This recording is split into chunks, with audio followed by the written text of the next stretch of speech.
we go. Perfecto. So today is on Sunday, just 3 days, Sunday the 9th, 3 days from the eclipse. This is the most intense, we are entering the most intense phase of the eclipse energy. The 3 days, 2 prior to the eclipse and 3 days after the eclipse. Those are the most intense days. 7 days before the eclipse, we were shown the signs that are going to become the key themes about during this eclipse season. Now these 3 days are going to accelerate things. Decisions are going to be made. Conversations are going to be bold. Remember, as you can see here, Mercury just entered Leo today, a few minutes ago, or rather a few hours ago. When we have Mercury in Leo, that's a signification of conversations becoming more bold. Our thoughts become more egoistic, I would say. You might speak in a way that is meant to preserve your ego other than maybe understand the other person's point of view. Also, the communication style becomes authoritative. You might be picking up, or rather taking charge and taking authority over your own life. So that's the energy that you're starting with during these 3 days prior. So the energy has shifted. Tomorrow, or the day after tomorrow, which is on 11th, Mars changes sign and enters Cancer.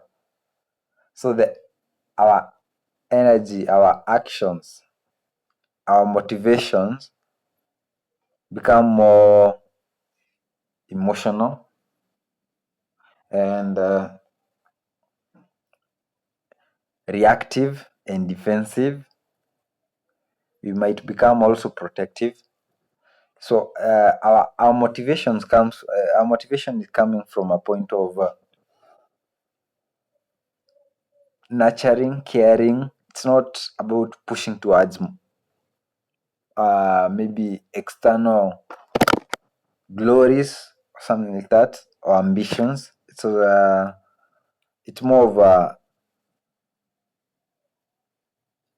of a private kind of energy. We are protecting what we love. We are defending what we love. That could be our values. That could be people that we love, people around us. So that's the energy that Mars is picking up. You can see the contrast if you check where Mars has been transiting for the last 6 weeks. That's Gemini. Mars has been creative. I mean, curious. Yeah, creative is also a Gemini kind of thing. Mars has been all over the place, scattered. The energy has been all over the place. You might have been acting, or rather starting a lot of things, or energy becoming more more scattered. If you are ADHD person, maybe it has worsened the condition because Mars has been wanting to act, but the Gemini energy, which is supposed to be the filter, wants the action to be all over the place. That's how it satisfies its curiosity. But now that Mars energy shifts into a more emotional energy, more internal. We are not pushing outside, we are looking internally, or rather close to our being. Because remember that Cancer is our body. It's ruled by the moon. It's our body. It's what nourishes this body. It's what supports this body. It's healing. So the energy is being used for healing, nurturing towards the things that house is. So when now this is all set up, and remember Venus also shifted into Libra on August 6th. So these three planets have shifted into new signs by the time we are reaching the eclipse. So what we've been experiencing is now different energetically. So think of it as it's if this is a movie, it's not that the characters are changing. I mean, it's not that the role of the characters is changing. It's more of the mood. How best would I put that? It's not, the characters are not changing, but their roles are changing. How they play their roles are changing. Because if you look at Venus in Virgo, it has been more of wanting perfection, wanting to serve, wanting to ritualize things, wanting to act in a certain type of way, in an orderly way. When it shifts into Libra, like now as it is, its energy is different because this is its home sign. She's at home. She's wanting to bring harmony and balance to Libra house in your area. She's diplomatic. She's not perfection. She's not after perfectionism as in Virgo. She's more about balancing. She's more about relationships, preserving peace. This could also lead towards people pleasing tendencies when she's in Libra, because you want to maintain the peace at all costs. But on the positive end, she's productive here because if especially you are born at night, she's positively influencing this house. For me, she's in the second house, so this is beautifying, adding grace to that house. This is bringing joy and love to the house that she is right now, in a diplomatic kind of way, maybe in a partnership kind of way. Because remember, Venus rules over relationships and partnerships, where the two becomes one. Unlike the sign that is opposite, which is Aries, which is the first sign, which is the monad, which is one. Libra represents the two, it's the scales, the two sides. So it's about looking at things from different perspectives. That's how she achieves peace and harmony here. Looking at things from your perspective and the other person's who is in this party perspective. You get what I mean? At this point, that's how she's achieving that neutrality and that peace. It's not about going to the extremes. When you want to understand this better, look at the sign that is in the opposite house, that is Aries. Aries is all about his need, not wanting to understand the other person's. That's why it's impulsive. Aries energy is impulsive. It's independent. It's courageous. It's bold. It's self kind of oriented. But in Libra, it's the balance between the two. It understands that there is another perspective other than its perspective. So, as you can see now, the stage is set when this with these new placements of these planets. Libra, Venus in Libra, Mercury in Leo, the boldness, and Mars in Cancer. That's the protective energy. Now the eclipse hits, and I'll just move forward towards the eclipse.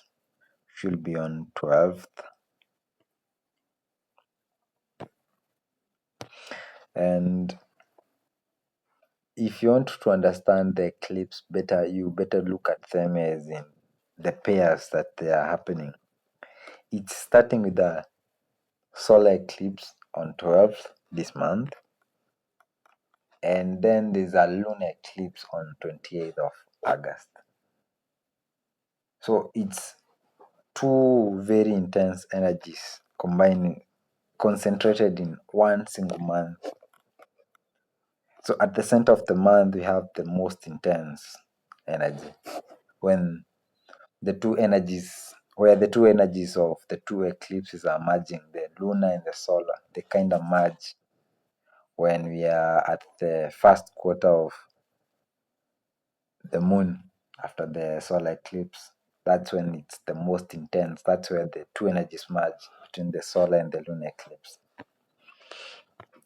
So as you can see here, as we move ahead in days, on 11th, Mars is already now in Cancer. Mercury is already in Leo, and Venus is now perfectly in Libra.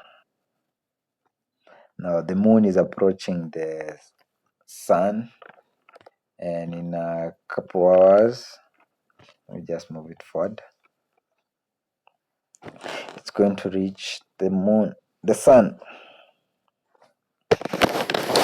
So something interesting that I caught up when I was researching this solar eclipse is that we are starting with some themes of ending, because we are the nodes, what we call the south node, is still in Virgo. It has not yet completely moved out of Virgo. We are going to experience some loss of identity. And this loss of identity, or rather the letting go of our old identity, which is the one that needed some perfectionism, that needed us to know everything about the future so that we may act, the part of us that needed us to plan each and every detail in order to take action, we are losing that identity. The symbolism of the moon obstructing the sun's light from reaching us is that for a period of time, that identity, that old identity, is getting eclipsed. It's going to lack the life force. Remember, the sun represents the life force. The old identity is going to lack the life force. So it is very important, or rather it would be prudent to take advantage of that period, which is this period, this cycle, to allow, it's nothing much, it's just to allow the old to die. Let it go.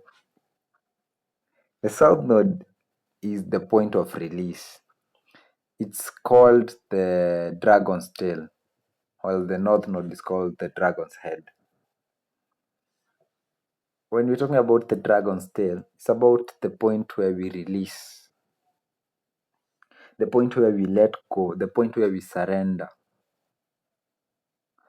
Remember the story of Isaac, just surrendering to authority. But in this case, it's our authority. It's about letting go of the need to be in charge, or rather to be in control of our destiny. It's about understanding that there's a higher force, higher authority, which is the spirit, which is the sun, that has the control of all this. So when the moon obstructs, when the moon obstructs the sun, it's our chance to allow that old identity to dissolve. There's a song that song I used to hear in the Catholic songs. About a man who was hanging on a thread. He was hanging on a grass. A grass. How would I describe that? He was hanging on a pit, and an angel of God was telling the person, just let go of the grass that you're holding on to, and God will save you. You won't fall into the pit, just let go. You won't hautafika chini, just let go. So that's the kind of energy that this solar eclipse is giving. The kind of energy. So the upcoming eclipse is a new moon, a reset, a new beginning on steroid, as I'd said before. Accelerated karmic events take place or take center stage during this period. Unexpected ending that creates space for the new beginning. The new ending that happen are just to create space for the new identity. As I have mentioned, the old identity is dissolving, it's ending. And once it's ended, by the time we are reaching the lunar eclipse, the new identity will be clear. How will it be clear? The nodes will already have shifted into Leo and Aquarius, and now the eclipse will be happening close to the north node, the point of moving towards our destiny, in the sign of Aquarius, which is the sign of collaboration, coming together, the collective, social circles, decentralization, decentralized leadership. So on a larger scale, I'm seeing this as some sort of a major development or a major implementation which is accelerated, that is causing a reaction of decentralized kind of reactions from the collective. This could be some sort of maybe a leader, think of it as a leader concentrating, using his concentrated power, or rather, the power bestowed in him to implement some policies, and the policies get rejected in an outrageous way by the collective, who respond in a very innovative way, like remember the decentralized Gen Z organization kind of thing, because that's Aquarius. It's decentralized. It's about technology. It's about the social media. It's about networks. It's about decentralized leadership. And like Leo, which is one man power, sovereignty, self-driven. It's the lion, the leader of the pack, the one leader. So the second eclipse will be bringing that to the spotlight now and making it clearer to where we are growing towards. Where after this identity has died, what are we embodying? Who are we becoming when the old identity has died? So letting go, the ending of things, those are the kind of themes yenye tunaanza nazo. The releasing of old or past habits. So a question that comes to mind is, what do we need to let go in order to allow the growth in our new role as our own leaders. Like, the leadership that we are taking up is we are picking up on our own self-sovereign leadership, and that's helping us identify our position in the collective, in the whole, not just in your own circle. Once you take up that authority or that kind of that instinctive leadership role within or charge within yourself, it's allowing you to move into your destined position within the collective, and that area is undergoing some death and rebirth, some transformation. That area of Aquarius, that area of the collective is experiencing a lot of Plutonian transformation, death and rebirth. So when you speak about the solar eclipsing beginning with some ending, that creates room for the new beginning. This this Plutonian energy of transformation, death and rebirth is happening within the collective. So it might be an ending within the collective, a way that the collective used to organize itself. Something that is very important is that whenever technology has changed in history or in the past, in the history of civilization, whenever technology changes, the mode of leadership must change. Whenever people can organize differently from how they used to organize before, the government or the ones who are ruling must change how they govern those people. Otherwise, if they don't, they become obsolete. Because if the people can organize themselves in a different way, they don't need a government, because the purpose of the government or those in leadership in every society is to bring people together, which is the creating cooperation and collaborative endeavors or other pursuits.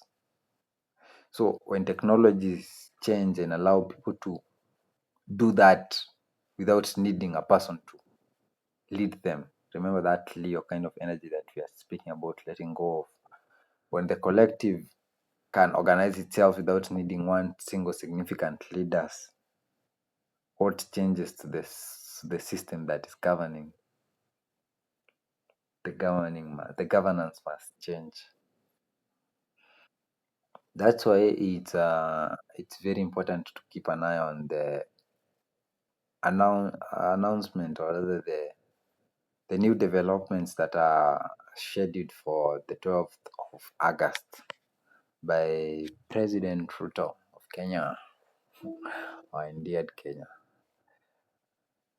They are very karmic, I believe, and they might bring some very radical changes to our society as a whole.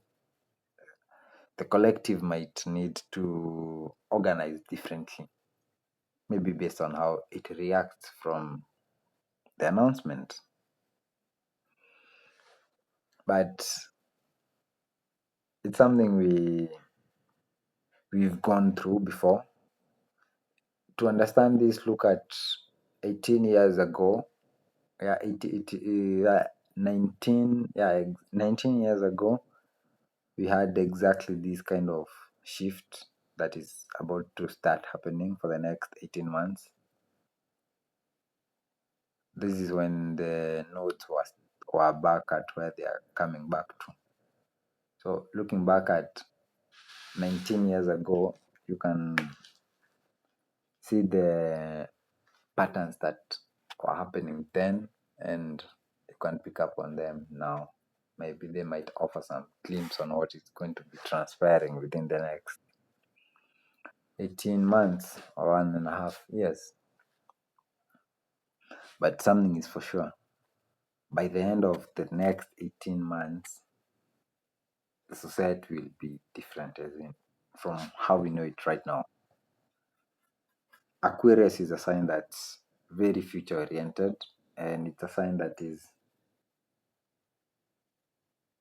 about drastic, sudden, unexpected changes within the collective.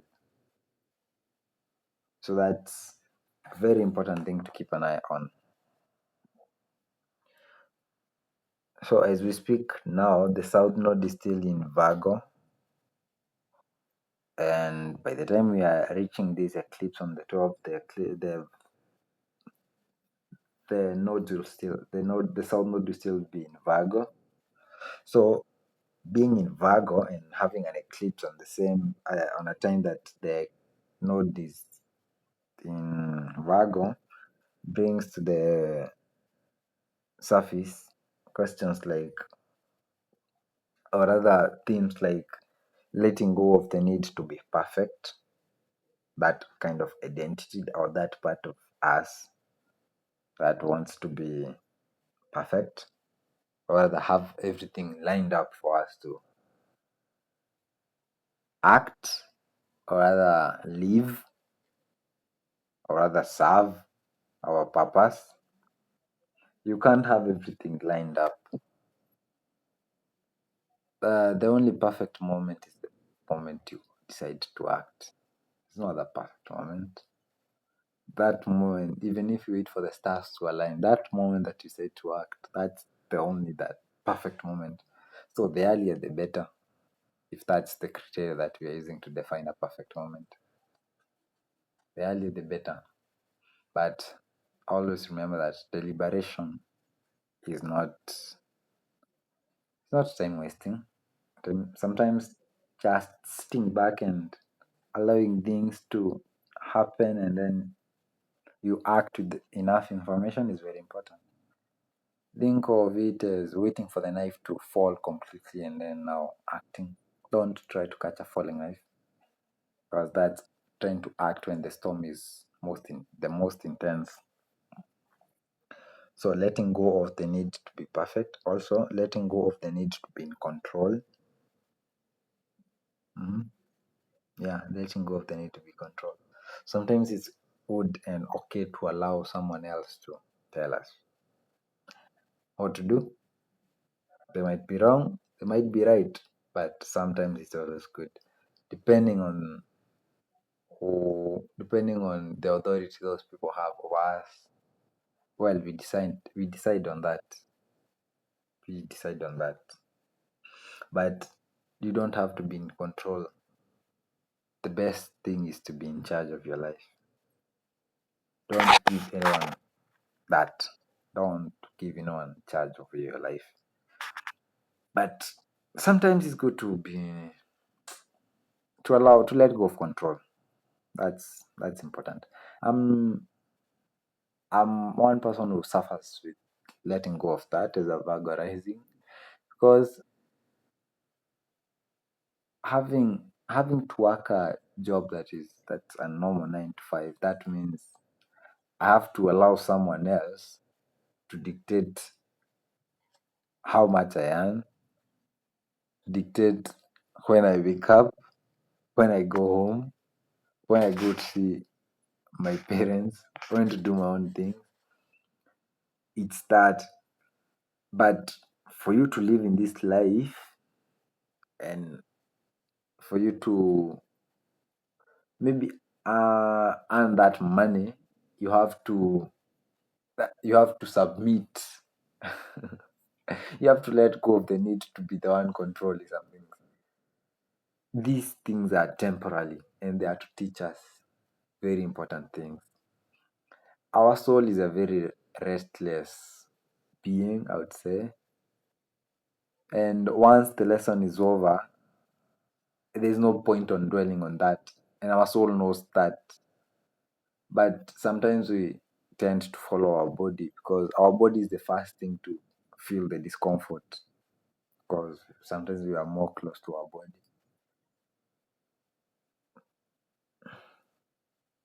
Letting go of the attachment to order, like Virgo South Node, is more of teaching us to let go of the attachment from order.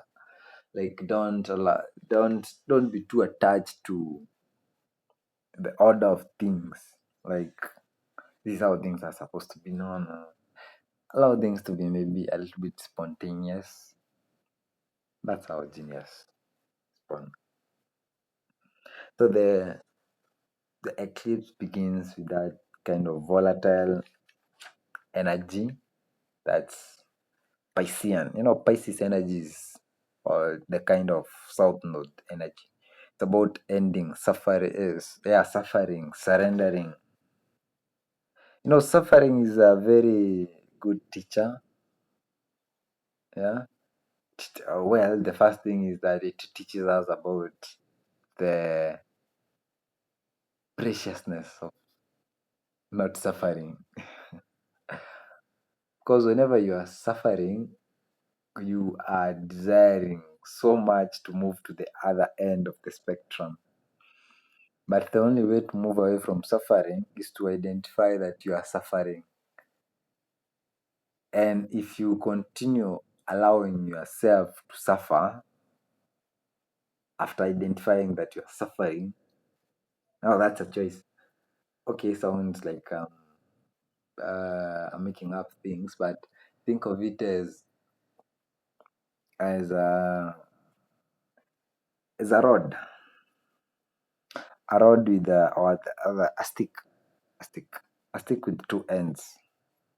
One end is suffering, the other end is pleasure, and there's the middle part, which is would call the Christ consciousness, the middle part, the balancing point. Whenever you are suffering, you are at one extreme end. If you can look carefully, you can see the other end, and the only problem is moving towards through the stick and moving to the other end. That's the only problem. But the first step is identifying. Once you identify that you are in one end, you stop picking up on thoughts that are moving you further in that end. You start picking up on thoughts that are closer, or even if it's just slightly closer to joy. If you look at the hierarchy of maybe emotions, you'll find that anger is a better emotion than depression. You look Whenever you are feeling depressed, you can't act, but that's no if you no that's what I'm speaking about when I say when you are at one extreme end of a polarity. Let's say you are depressed by the situation that you're going through.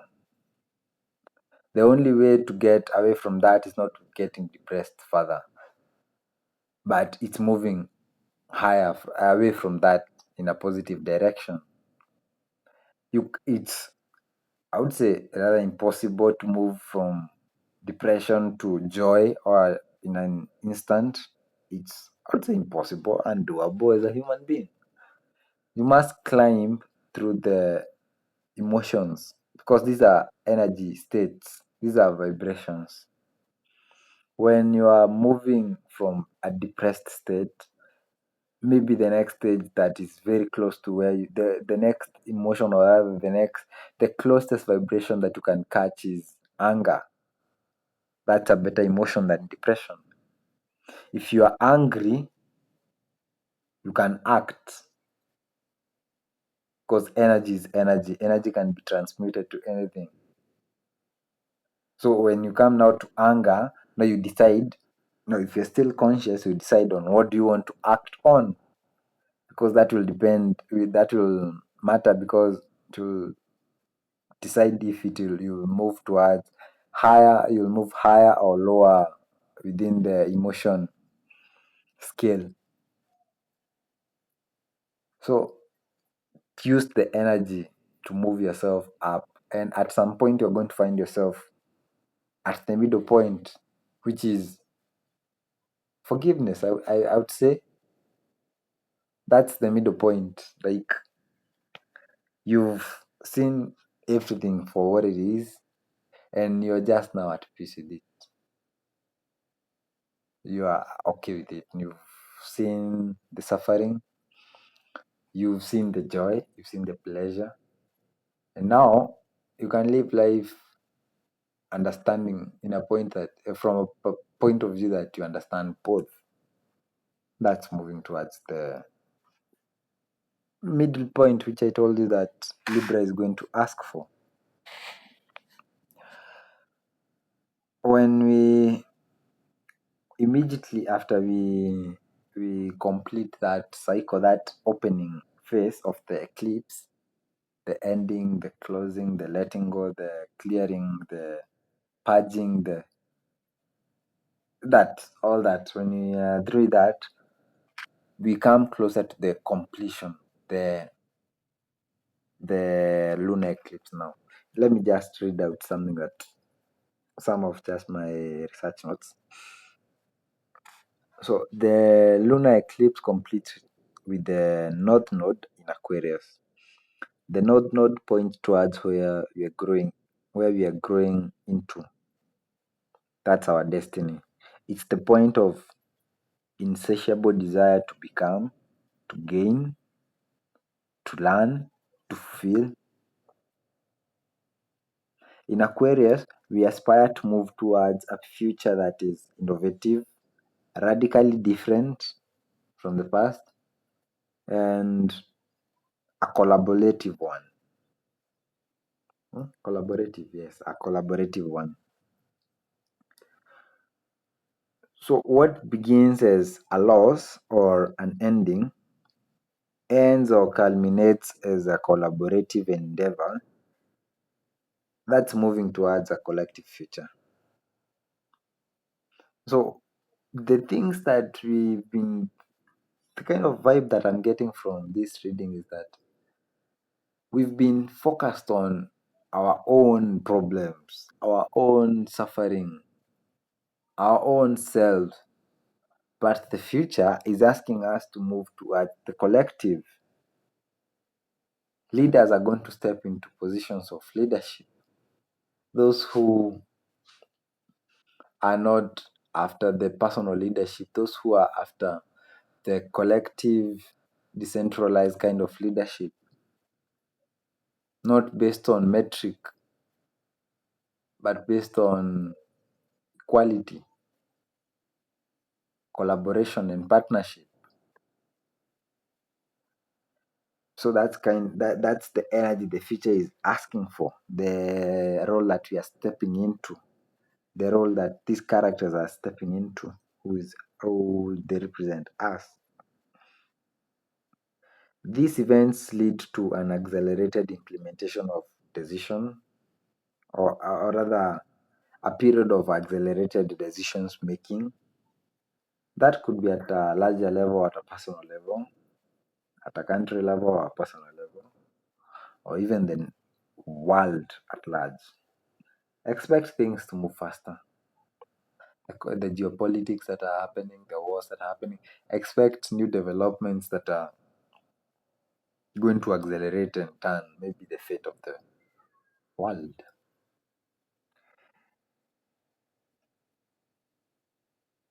So these events are going to lead to accelerated implementation or decision making that end in a collective effort, or in a decentralized kind of collaboration, like online social media movement or circles. The themes of distractions in order for a new vision to be born or emerge are prevalent. Yes, this is something that I'm also picking up on a lot. That for the new vision to emerge, the old must be destroyed first. Pluto must work its energy, which is destruction, death, and birth, complete annihilation. That's why I'm speaking about radical changes. And only after the old has died do we see the new vision that is going to drive us into the future. Uranus is going to be squaring the lunar eclipse on the 28th. Oof, that's reloaded, unexpected, sudden energies within the collective. That could be healing, our health. So something around healing or health or compassion, or our sensitivity is going to be very highlighted during that eclipse, that lunar eclipse.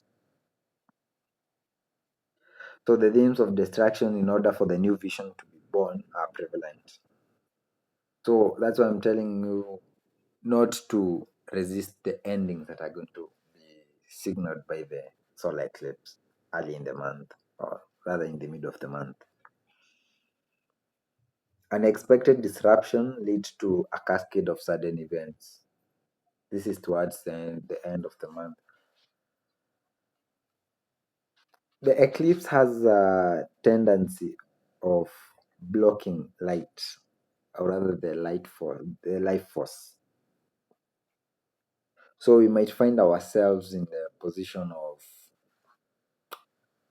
where we are obscured. We are not shining as we normally shine for a period of time. Maybe you are put in a position where you are a subordinate and you're not used to that. And that's to dissolve your ego. And what's the point of this obscurity? What's the point of the sun being obscured by the moon during this solar eclipse? The moon, which represents our subconscious and our emotions, temporarily blocks the sun's light from reaching the earth. The sun is our identity and our life force. So our emotions and our subconscious, or our body, the moon,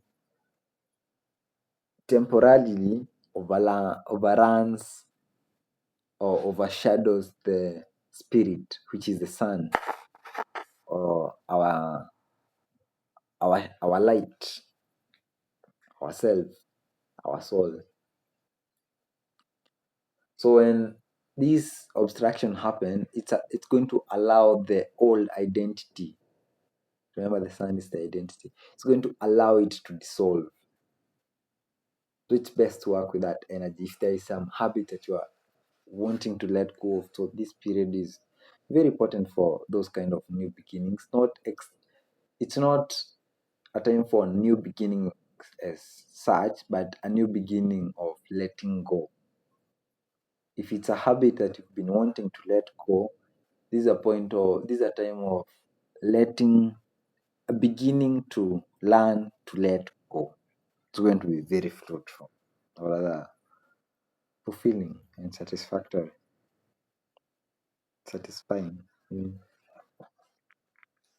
So when the moon passes between the earth and the sun, it obscures that light.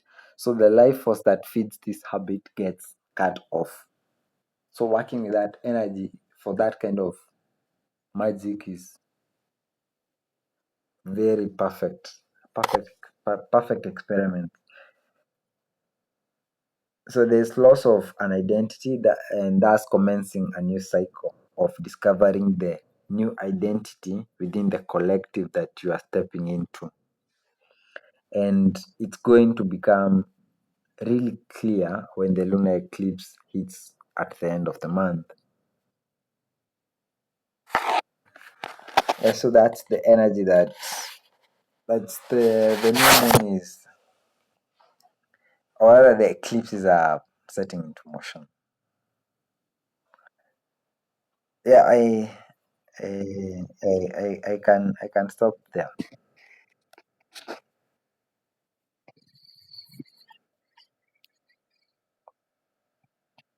Any question?